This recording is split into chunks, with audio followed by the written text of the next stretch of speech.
영혼의 쉼터에 오신 여러분, 올 한 해도 시편 이야기와 함께 해주시고 들어주셔서 감사합니다. 많이 부족합니다. 더 기도하면서 하나님의 마음을 전하겠습니다. 앞으로도 많은 관심과 사랑과 기도를 부탁드립니다. 시편 48편은 거룩한 도성 시온성을 찬양하는 시입니다. 시온성의 견고함과 아름다움을 찬양하며 그동안 그 무수한 외적들의 침략과 공격에서 어떻게 견뎌낼 수 있었는가를 찬양하며 그것은 친히 이 성의 주인 되신 하나님께서 이 성을 지키시고 인도하셨기 때문이라고 고백해요. 하나님의 성 거룩한 산 시온산은 모두 예루살렘을 대표하는 표현이에요. 시온산이 거룩한 산이 된 이유는 하나님이 거하시는 곳이기 때문입니다. 시인은 하나님의 성이 터가 높고 아름답다고 노래하며 온 세상이 시온으로 인해 즐거워합니다. 시온은 끊임없이 열방의 침략을 받았지만 흔들림 없이 하나님이 친히 요새가 되어주셨어요. 왕들이 연합해서 시온을 차지하려고 했지만 결국에는 달아날 수밖에 없었어요. 그들은 해산하는 여인이 느끼는 것과 같은 극심한 두려움과 고통을 겪었습니다. 현실에서는 교회와 성도들이 세상의 권세로 인해 두려워하고 고통을 당하는 것처럼 보이지만 궁극적으로는 역전될 것입니다. 세상 권세가 심판의 두려움에 휩싸일 것이지만 세상을 두려워하지 마시기 바랍니다. 시편 48편이 가진 배경을 신학자나 역사학자들은 역대하 20장 1절로 28절에 나오는 여호사밧 왕 때에 모압과 암몬 나라 연합군의 침공을 물리쳐 주신 하나님에게 감사하는 것으로 보고 있어요. 이 사건을 간단하게 보면 모압 자손과 암몬 자손이 함께 와서 여호사밧을 공격하려 했다라고 말합니다. 그래서 여호사밧이 두려워하여 여호와께 엎드려 간구하면서 유다 백성에게 금식하라라고 공포합니다. 여호사밧 왕이 뭐라고 기도했을까요? 우리 조상들의 하나님 여호와여, 주는 하늘에서 하나님이 아니시니까 우리 하나님께서 이 땅을 주께서 사랑하시는 아브라함의 자손에게 영원히 주지 아니하셨나이까? 라고 기도합니다. 그래서 13절을 보니 그때 유다 모든 사람들이 그들의 아내와 자녀와 더불어 여호와 앞에 섰더라 라고 기록하고 있어요. 이렇게 합심하여 기도할 때 역사가 일어나는 것이지요. 이때 하나님께서 레위 사람 야하시엘에게 임하여 말씀합니다. 온 유다와 예루살렘 주민과 여호사밧 왕이여 들을지어다. 너희는 이 큰 무리로 말미암아 두려워하거나 놀라지 말라.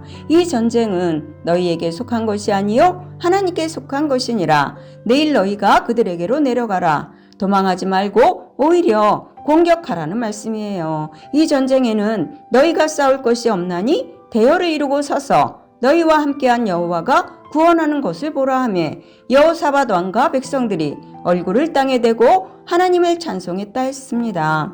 이러한 시편 48편은 1절로 3절에서 시온의 아름다움을 노래하며 4절로 8절은 시온의 대적들을 물리쳐 주신 하나님을 찬양하며 9절로 14절은 하나님을 찬양하고 신뢰하라는 권고로 이루어져 있어요. 시편 48편은 하나님이 임하시는 시온성을 찬양하며 그러한 시온성을 위대하게 만들어주신 하나님의 역사를 찬양합니다.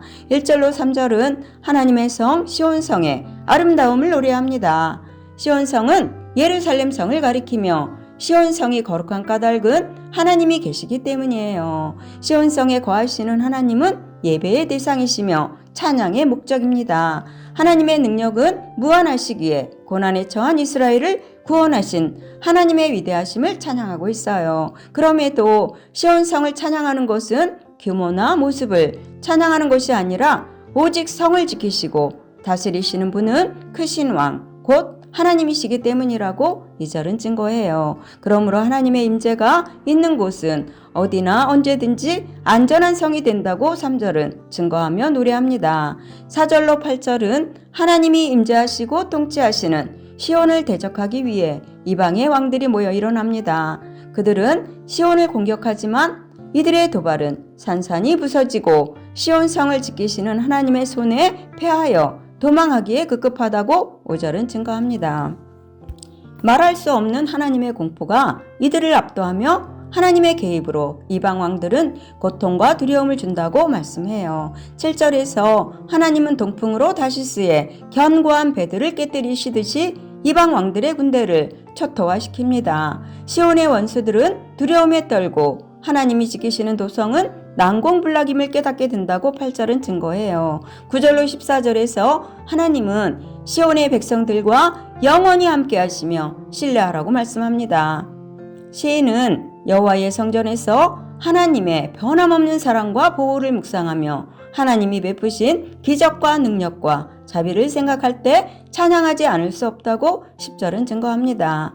시온의 대적들에게는 하나님의 이름이 고통이지만 시온의 백성에게는 영광과 기쁨이라고 말씀합니다. 이렇게 영적 체험은 실제 경험이 더해질수록 더욱 깊어져요. 그래서 시인은 12절로 13절에서 대적들의 거친 공격에도 무너지지 않는 시온성의 망대를 살펴보라고 하면서 하나님께서 당신의 거룩한 도성 시온성을 어떻게 보호하고 지키셨는가를 후대에 전하라고 말합니다. 하나님은 우리와 영원히 함께 하시며 끝까지 우리를 지키시고 보호해 주신다고 14절은 증거합니다. 이와 같이 하나님의 구원과 통치를 깊이 묵상한 성도들은 하나님이 행하신 일과 앞으로 행하실 일을 전하지 않을 수 없을 것입니다. 이렇게 사명이란 일방적으로 부여받은 부담스러운 일이 아니라 전하지 않고는 견딜 수 없는 감격이 넘쳐나는 은혜로 감당해야 하는 것입니다. 결론입니다. 시온성이 단단한 이유는 지리적 요건이나 견고한 성체 때문이 아닙니다. 이스라엘의 진정한 피난처가 되시는 하나님께서 그 성에 계시기 때문이에요. 우리의 인생도 마찬가지일 것입니다. 하나님 안에 있을 때 우리는 하나님이 사랑하시고 지켜주시는 존귀한 하늘 백성입니다. 그러므로 영혼의 쉼터와 함께 하시는 여러분, 하나님은 세상 끝날까지 우리와 함께 하신다고 하셨어요. 여러분을 사랑하시고 지키시고 보호하시며 영광 가운데로 인도하실 것입니다. 하나님의 한량없는 은혜가 여러분 가운데 차고 넘치시기를 예수님의 이름으로 축원합니다. 아멘. 사랑합니다.